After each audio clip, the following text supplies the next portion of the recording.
You're exhausted, and yet here you are, wide awake at 3 in the morning. The house is silent, everyone else is asleep, but your heart is beating just a little too fast. Your mind won't slow down. You turn to one side, then the other, and the more you try to rest, the more awake you feel. If this sounds familiar, I want you to listen very carefully, because this is not happening because you're weak. It's not happening because you're anxious, and it's not happening simply because you're getting older. For many years, people have been told that waking up at 3 a.m. is just insomnia or just stress. But that explanation leaves out something very important, something happening quietly inside your body every single night. And tonight I want to show you something very simple. 2 small seeds you can eat before bed that help prevent that midnight alarm from going off. No pills, no sedatives, no forcing sleep. And please stay with me until the end, because the second seed is the one most people never think of, yet it's often the missing piece. If you'd like me to send you a small personal gift that complements what I'm sharing today, write in the comments, "I want to improve my health." When I see it, I'll send it to you personally. Now let me explain what's really happening at 3 in the morning. Around midnight, while you're asleep, your blood sugar naturally begins to fall. That's normal. Your body is simply using energy to keep your heart beating, your brain dreaming, your organs working through the night. But for many seniors, that drop doesn't happen gently anymore. It happens too fast. And when your blood sugar falls too quickly, your brain doesn't think, "Oh, I'm safe in bed." It thinks something is wrong. So it does what it was designed to do. It protects you. Your adrenal glands release cortisol and adrenaline, the same hormones you'd need if you were in danger. Your heart speeds up, your breathing becomes shallow, and suddenly you're awake. That's why you don't wake up feeling sleepy. You wake up feeling alert, almost on edge. And I want you to hear this clearly. Your body isn't broken. It's protecting you. I call this problem a lack of metabolic safety. Your body doesn't feel secure enough to stay asleep. Now here's where many well-meaning solutions go wrong. People try herbal teas, sleeping pills, melatonin, even magnesium, and sometimes they help you fall asleep faster. But falling asleep is not the same as staying asleep. Those solutions don't address the real trigger, the sudden drop that tells your brain, "Wake up now." You see, sleep isn't something you can sedate your way into. It's something your body allows when it feels safe. And that's the key difference. It's not about knocking yourself out. It's about sending the right signal. These 2 seeds do exactly that. They speak the language your body understands. Stability, gentle nourishment, safety. And they do it in a way fruit sometimes can't, especially later in life. In the next part, I'll show you the first seed, small, humble, often overlooked, yet powerful enough to calm the night alarm your body keeps setting. And when you hear about the second one, you'll understand why so many people say, "For the first time in years, I slept through until morning." Let me introduce the first seed. It's small, it's humble, and almost nobody talks about it for sleep. Yet for seniors who wake up at 3 in the morning, it may be one of the most important foods you can add to your evening routine. I'm talking about hemp seeds. And no, there is no THC here. Nothing stimulating, nothing that pushes the nervous system. I like to call them the silent stabilizer. You see, hemp seeds don't force the body to sleep. They do something far more intelligent. They make the body feel steady. No spikes, no drops, no alarms. And that matters deeply at night. Here's why this seed works so well for those early morning wake-ups. Hemp seeds provide a complete protein that is extremely easy to digest. That protein releases energy slowly and steadily through the night. Not fast, not sharp, just enough to keep your system calm. They also contain balanced omega fats, which help prevent sudden drops in blood sugar while you sleep. This is critical because many seniors don't wake up from anxiety. They wake up because the body suddenly runs out of stable fuel and switches into emergency mode. On top of that, hemp seeds naturally contain magnesium and iron in food form, not pills. These minerals gently relax muscles, soften nerve tension, and help the body stay in a parasympathetic resting state. And very importantly, hemp seeds have no glycemic spike. They don't trick the body, they don't excite it, they reassure it. What I often tell people is this: your body wakes you up at night when it thinks something is wrong. Hemp seeds quietly send a different message. There's enough fuel, everything is stable, you don't need to wake up. And when the body hears that message, cortisol stays low, adrenaline stays quiet, and sleep is allowed to continue. Now, how do you take them? Very simply, just 1 small tablespoon, no more, about 30 to 60 minutes before bed. You can sprinkle them over plain yogurt, warm applesauce, or take them on their own and chew them well. If digestion is sensitive, they can be lightly soaked or finely chewed. Most people tolerate them beautifully, even those who struggle with heavy foods at night. And how do you know they're working? You notice fewer abrupt wake-ups. Your body feels calmer when you lie down. There's less tightness in the chest or shoulders. And when you do wake briefly, it's easier to drift back to sleep. The reason this seed is so rarely mentioned is simple. It's not marketed as a sleep food, but it works exactly where the senior body often struggles most at night: internal stability. And that stability is the foundation of deep, uninterrupted sleep. Now we come to the second seed, and this is the one most people have never even considered. This is the big reveal of the video. Because while the first seed stabilizes the body, this one teaches the body how to let go. I'm talking about poppy seeds. And yes, I want to be very clear here. We are not talking about anything narcotic. We are not talking about drugs. We are talking about a food, an ancient food, one that was used for centuries in traditional European and Asian cultures, specifically for nighttime calm.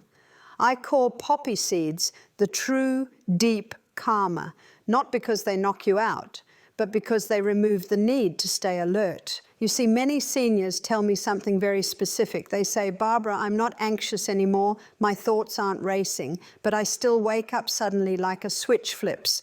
That's not the mind. That's the nervous system still standing guard. Poppy seeds work exactly there. They are naturally rich in calcium and magnesium, minerals the nervous system uses to soften muscle tone and quiet nerve firing. They also contain gentle, calming fats that nourish the brain without stimulating it. But what makes them truly special is their relationship with serotonin and melatonin. Poppy seeds support the body's natural serotonin production, and serotonin is the precursor to melatonin, your sleep hormone. When serotonin flows steadily, melatonin follows naturally.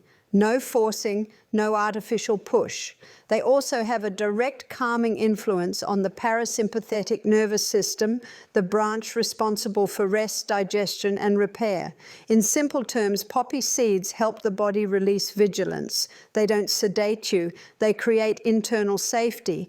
And safety is what's missing when the body wakes itself up at the same hour every night. Now, why does almost no one recommend them? Because culturally, poppy seeds are often associated with something else. But the seeds themselves contain no narcotic effect. They are food, gentle food. In fact, in traditional medicine, they were often given to older adults precisely because they calm the nervous system without dulling the mind. I've seen this firsthand. I remember a woman in her early 70s. She told me she no longer woke with panic. She no longer had racing thoughts. But every night, like clockwork, she would wake suddenly around 3 in the morning. Her body wasn't anxious. It just couldn't fully release. We introduced a very small amount of poppy seeds in the evening.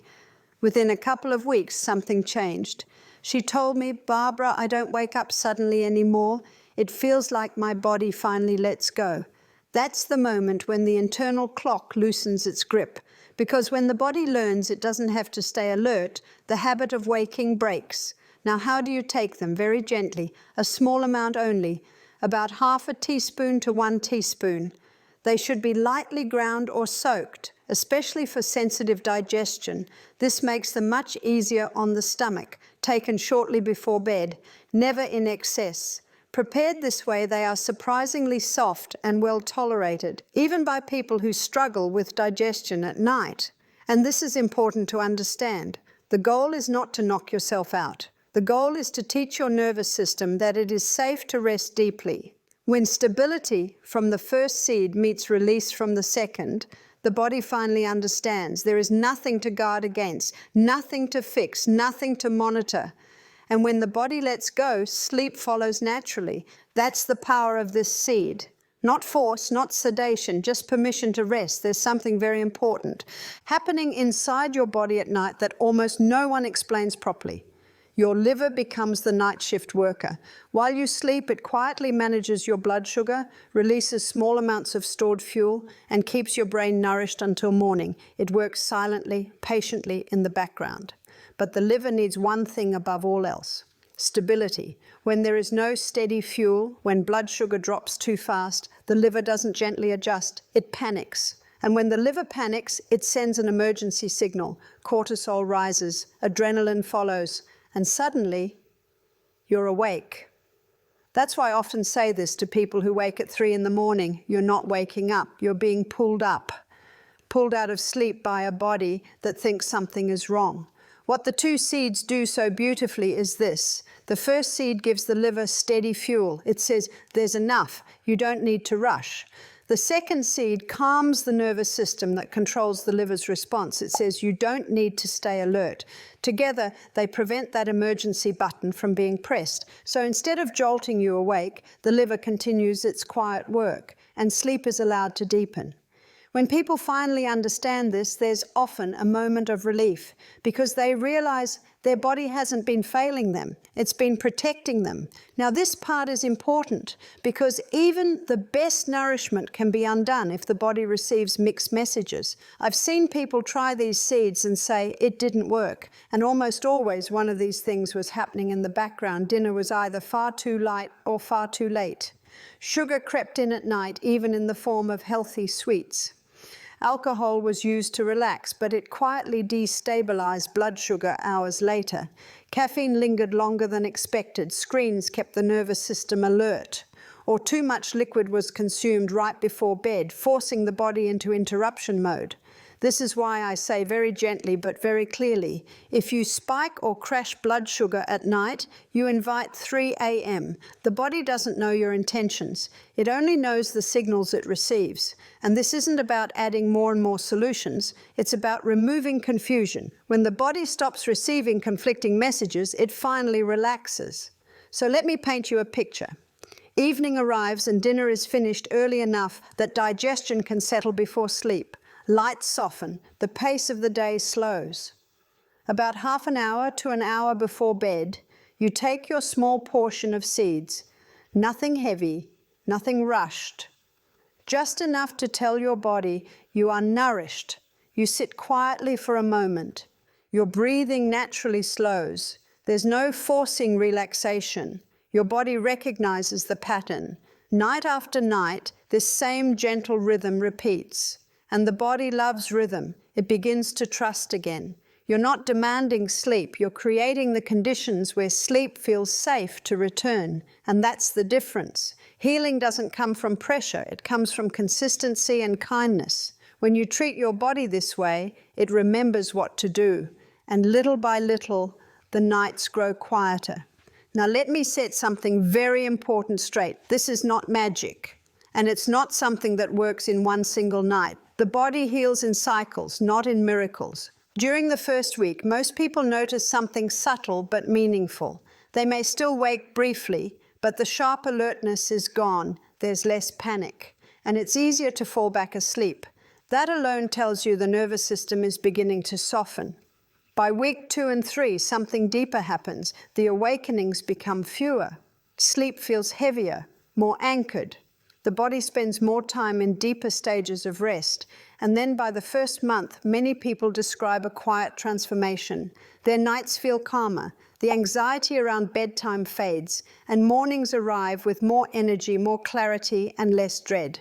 I always remind people of this. Healing is accumulative. It builds gently, night after night, when you give the body the same message again and again. Safety, stability, enough.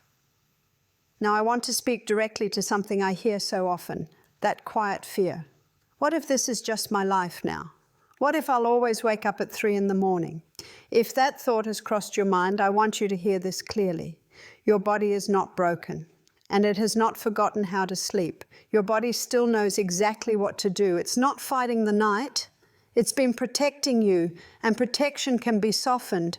You don't need to battle your body. You don't need to force sleep. You don't need to fear the night. You simply need to teach your body safety again. When the body feels safe, sleep returns naturally, quietly, gently, and often much faster than people expect. If this message spoke to you, if you felt something shift as you listened, I invite you to write in the comments, "I want to improve my health." When I see your message, I'll send you a small gift that complements everything we talked about today, something gentle, something practical. And if you found this helpful, please give the video a like and subscribe to the channel. You'll be joining a community of seniors who are learning how to rest, heal, and feel safe in their bodies again. If you know someone who wakes up at 3 in the morning, someone who feels tired of fighting the night, please share this video with them. And tomorrow, I'll be sharing something very important. I'll reveal the one bedtime habit that secretly triggers cortisol, even in people who think they're doing everything right. Until then, be gentle with yourself. The night doesn't need to be feared. Your body remembers how to rest. Good night.